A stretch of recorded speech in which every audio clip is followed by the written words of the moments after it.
When Pablo Ruiz Picasso came into the world on the 25th of October 1881, everyone thought he was dead.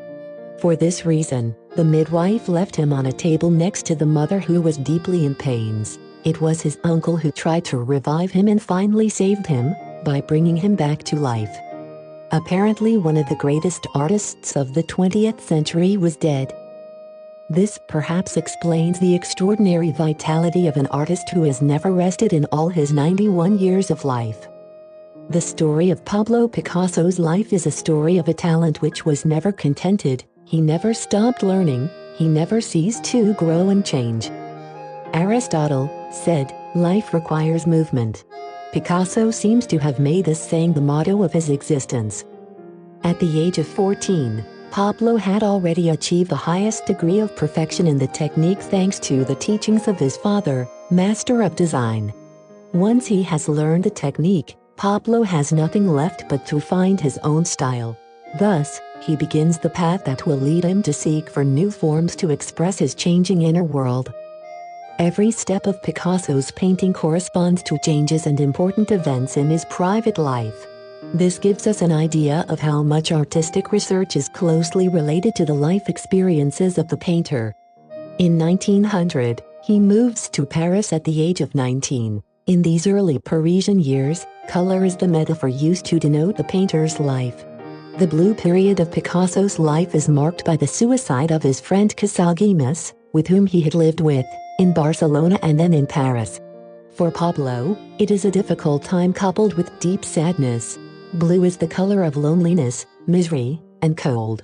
An important piece of Picasso's life has gone, and he celebrates him through his sad art. Then comes the moment of joy and happiness, also thanks to the encounter with Fernando Olivier, with whom a lasting relationship begins. Something changes in Picasso's life and he passes from the blue to the joy of the rose. The subjects who depicts in his canvases are jugglers, acrobats, masks and harlequins.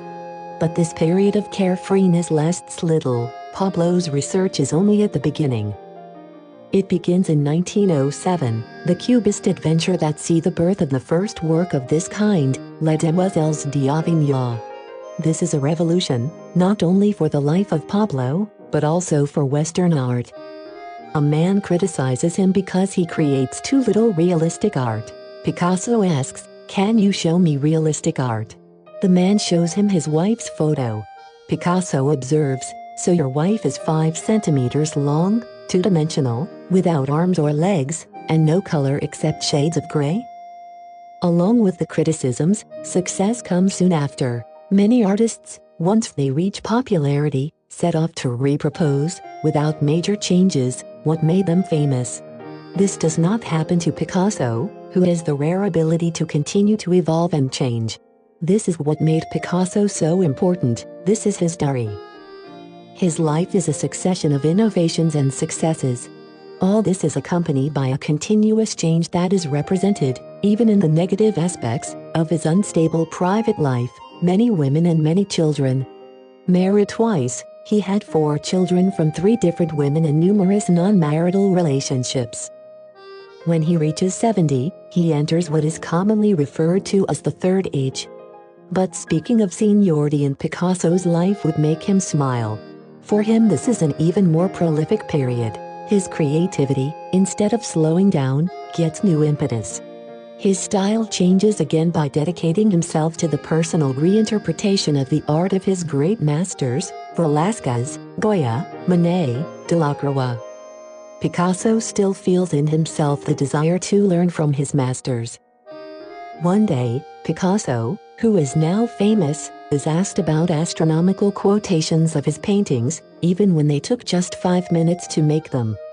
Pablo answers, "I do not understand numbers, but I have to correct you. The sketch may have taken me 5 minutes, but the learning took me 30 years." This statement well represents the essence of Picasso's story. His life is like a journey made up of people, experiences, the pains and joys he was able to treasure. A long and creative search that is summed up in 5 minutes. These last 5 minutes are just the tip of the iceberg. How can we be inspired from the story of this great artist? The life of Pablo Picasso teaches us that living means to grow and evolve continuously. Both the beautiful and the ugly events have pushed Picasso into new directions and have changed him deeply and continually. Picasso teaches us how the art of being touched by the events and loved ones is directly proportional to the art of touching and exciting others. In the life of all of us, we are confronted almost every day with many experiences and meetings. Some make us happy, others make us suffer. Both experiences, however, have a hidden power. This power lies in the change that we can obtain. To renew and grow means to seize this message, listen to it and follow it, each one in its own way. That is, to be permeable and open to change.